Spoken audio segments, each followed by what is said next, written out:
Guard की नौकरी, 10,000 की सैलरी, फिर मिला ऐसा कागज, उड़ गए परिवार वालों के होश। कानपुर से सामने आई हैरान करने वाली करामात। जिस गार्ड के पास नहीं कोई बड़ी गाड़ी, उसकी एक कागज ने दुनिया हिला डाली। अगर आप भी किसी पर करते हैं आंख मूंद कर विश्वास तो हो जाएं सावधान। कहते हैं किस्मत कभी कभी खेल कर जाती है, लेकिन इस बार ऐसा खेल हुआ है जिसने सबको हिलाकर रख दिया है।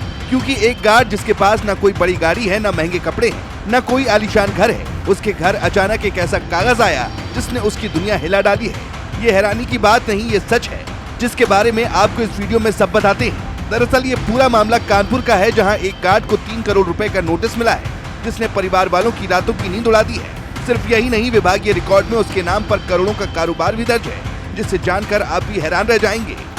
खबरों की माने तो कानपुर के काकादेव के एक कोचिंग सेंटर में सुरक्षा गार्ड की नौकरी करने वाले ओमजी शुक्ला की जिंदगी बेहद साधारण है, जो हसपुरम आवास विकास कॉलोनी में किराए के मकान में रहते हैं। सुबह नौकरी पर जाते हैं और रात को लौटकर परिवार की जिम्मेदारी निभाते हैं। लेकिन दोस्तों, पिछले दिनों उनके दरवाजे पर आया डाक का लिफाफा उनके लिए किसी बुरे सपने से कम नहीं था। शुरुआत में तो उन्होंने और उनके पड़ोसियों ने इसे मजाक या फर्जी कागज मानकर नजरअंदाज कर दिया। लेकिन जब दूसरी बार 32 पन्नों का विस्तृत नोटिस उनके हाथ में आया और उसमें उनका नाम, पता, पैन कार्ड सब कुछ दर्ज मिला, तो उनके पैरों तले जमीन खिसक गई। नोटिस में साफ लिखा था कि ओमजी शुक्ला के नाम पर 17 करोड़ 47 लाख रुपए का वस्त्र कारोबार रजिस्टर्ड है।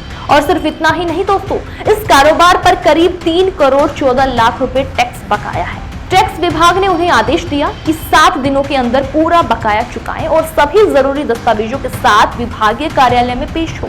जो इंसान 10,000 रुपए महीने में गुजारा करता है, वो 3 करोड़ का टैक्स कैसे चुका सकता है?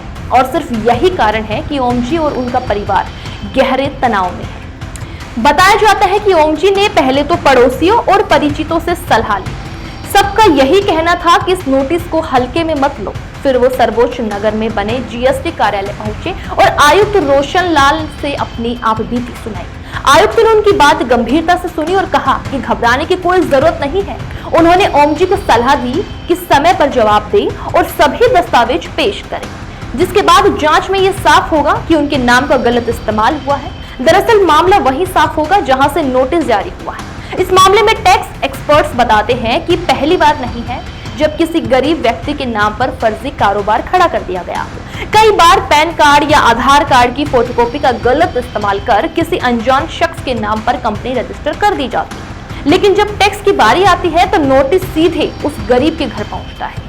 एक्सपर्ट्स मानते हैं कि ओमजी भी इसी फर्जीवाड़े का शिकार हुए हैं। असलियत में ये है कि उनकी सैलरी जितनी है उससे कई हजार गुना बड़ा कारोबार उनके नाम पर खड़ा कर दिया गया है। अब सबसे बड़ा सवाल यही है कि आखिर सिस्टम इतना कमजोर कैसे हो गया कि एक सिक्योरिटी गार्ड के नाम पर करोड़ों का कारोबार दर्ज हो गया और टैक्स नोटिस भी सीधे उसी के घर पहुंच गया। अगर ओमजी की जगह कोई अनपढ़ इंसान होता तो शायद डर के मारे सब बेचकर टैक्स भरने की कोशिश करता। दोस्तों, ये मामला न सिर्फ कर विभाग की खामियों को उजागर करता है, बल्कि आम लोगों की सुरक्षा पर भी सवाल उठाता है। कानपुर का ये मामला हर किसी को हैरान कर रहा है। एक तरफ 10,000 की सैलरी वाला गार्ड, तो दूसरी तरफ उसके नाम पर 17 करोड़ का कारोबार। इस घटना को और भी ज्यादा चौंकाने वाला बता देता है। अब आगे देखना यह है कि क्या होता है।